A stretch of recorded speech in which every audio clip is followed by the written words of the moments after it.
Hello and welcome to this week's newsletter, and we'll start with Solheim Cup news. Did you watch it last night? Monday evening? God, it was fantastic. Thoroughly enjoyed that. In fact, thoroughly enjoyed the ladies' golf all weekend. Brilliant standard, awesome stuff. And Europe managed to win. 15 points to 13. They don't often win over in America, but I think now they've won out 4 out of the last 6. So yeah, European golf was fantastic.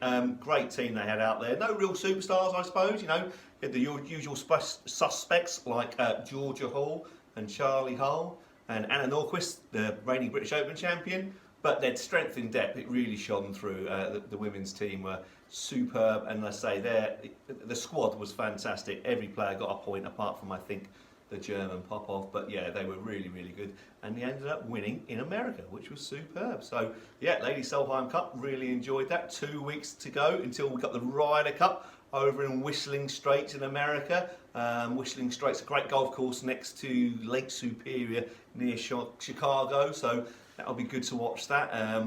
European team not looking too strong at the moment, not many players in form unfortunately, but we'll wait and see. We know the team match play event is always favours the Europeans generally, because for some reason they just seem to gel better than the Americans, but I think they might have their work cut out this year. BMW PGA Championship at Wentworth this week, so that will decide the final spots. Always a good event to watch that. Most of the big European superstars are playing in it, apart from McIlroy. Rory's not coming over, he's staying in America.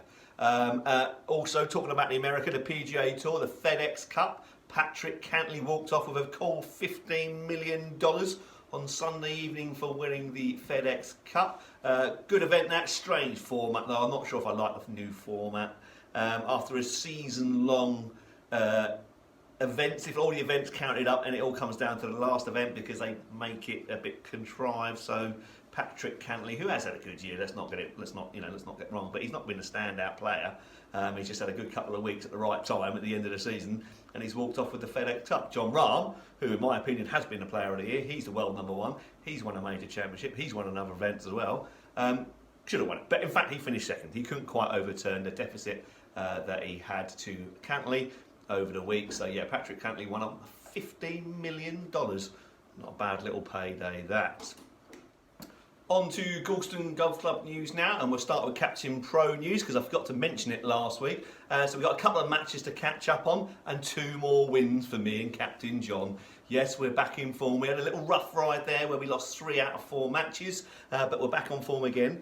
Now, we played against Steve Hall and John Milne a couple of weeks ago, and we ended up winning by, I think 6 points was that one? 6 points, and John Milne and Steve Hall, good pair in that, and we're both in good form, but we managed to play quite steadily and managed to get the job done there, so that was good. And then last week we played against Bob Picton and Nick Studd, and we won by 5 points. We got 42 points, me and John, and actually this time it was mostly down to me. I had a good day, made 6 birdies, including 4 in a row at some stage. At one point, yeah, 9, 10, 11, 12, a couple of one chip in, 1 pump off the green, and 1 long putt. So yeah, actually the short game started to pay dividends. I've been threatening quite a lot all year really to chip a few in, but they've never really fallen in. But on Thursday they did. So that was a good game, thoroughly enjoyed that. So we got 42 points between us, me and John. Nick and Bob got 37, I remember. So yeah, a good game that. So we're back on form again.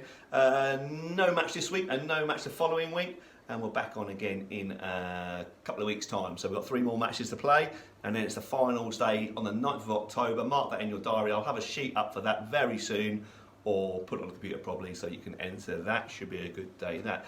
In other pro news, we've got some pro-ams coming up. So I'm a little bit short-staffed at the moment because Jack has left temporarily. He's gone on to do some full-time work, and unfortunately I can't afford to pay him full-time wages. So Jack's moved on, got himself some full-time work, and the plan is for him to come back maybe in the future when Ollie, who will be fully qualified and will want to go and get his own job somewhere at some stage, not soon, hopefully, but he will be moving on at some stage, and Jack will come back and do his PGA training. That's the plan, but it all can change, and I say Ollie's not looking to move on anytime soon. Thank goodness. But so Pro-Ams, I'm not going to play probably in the first Pro-Ams, but Ollie is going to go play. So if you'd like to play in a Pro-Am with Ollie, the first one's 8th of October over at Eton, and the second one is Thursday the 21st of October, at Kings Lynn. If you want to go play, come see me or Ollie, and we'll get you booked in. Teams of 4, including Ollie, so we need 3 of you to play in each team. Great days out. I think, if I remember rightly, it's £60 per person, including a bacon roll, coffee on arrival, your game of golf with Ollie, and then a 2-course meal when you finish. Good fun, chance to win some fantastic prizes, and obviously learn an awful lot by watching Ollie play some superb golf. And yes, he is over in the room over here in this, so obviously I'm being very nice. In other club news, we'll go back to the results of last week, where we'll go back to the ladies' divisional Stapleford, where Jan Parsons won Division 1 with 35 points, Jane Standen won Division 2 with 37 points, and Jane Biss won Division 3 with 43 points. Well done, Jane, fantastic golf that. Diane Stone came second, incidentally, with 41 points. Another good score that, well played, you 4. Then Thursday, the men had their midweek Stapleford, where Bob Richardson won Division 1 with 39 points, beating Brad Thompson into second, also on 39 points. In Division 2, Andy Klein won with 41 points, beating Stephen G into second on 40 points. In Division 3, Philip Prince won with 43 points, great score that, Philip, beating Jim Woodhouse and Glenn Bowles in the second and third on 40 points. Sunday, we had the Russell Della family foursomes, where Lee Chapman and Gail Chapman won that with a net 72. Well done to you. And then on Sunday, we had the monthly medal and Messino Cup, where Steve Hall won Division 1 with a 65, Rob Allen second with a 67. Division 2, Kev Shaw won with a net 66, beating Dave Wooden on countback, also in a net 66. And in Division 3, Brian Duffy, well done Brian. Brian Duffy won with a net 64, and I assume he entered the Messino Cup, so Brian Duffy would have won the Messino Cup as well. Well done, Brian. Nice return to form that. Well played. Obviously, the golf course must be getting easier. Not because you won, Brian, just because the scores are improving, aren't they? Danny's cut the rough down. There's a big cheer from the membership. The rough has gone for the moment. That'll be back next spring, don't you worry. But yeah, so the golf course has got a little bit easier sort of thing. But don't we need some rain? Isn't the weather been dry? So the golf course is playing a bit firm, fast and bouncy, but as it should do, because it's a seaside golf course, and that's how seaside golf courses should play. So I actually like it when the conditions are like this. And actually I quite liked it with the rough up as well, although it didn't really suit me. But there we go, it's all part of Danny's master plan. The rough management program has now started. The benefactor bought the flower for the club.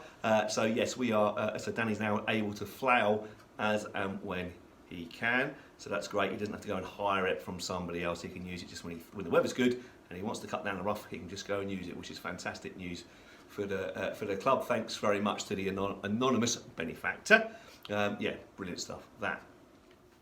In shop news, we've topped up our Under Armour gear. We've got some nice sort of autumn weather in, some nice sort of fleece, well not fleece line tops, but nice winter tops for us.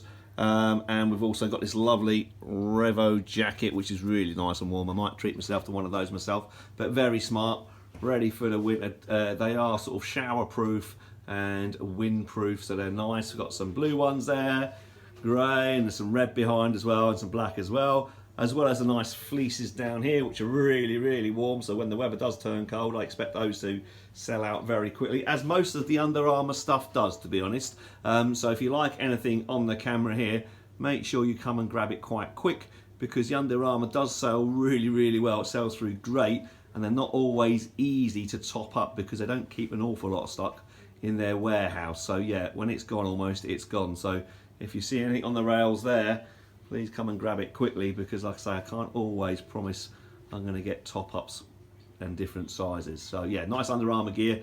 So that blue jacket looks lovely. That might have to go on to me soon.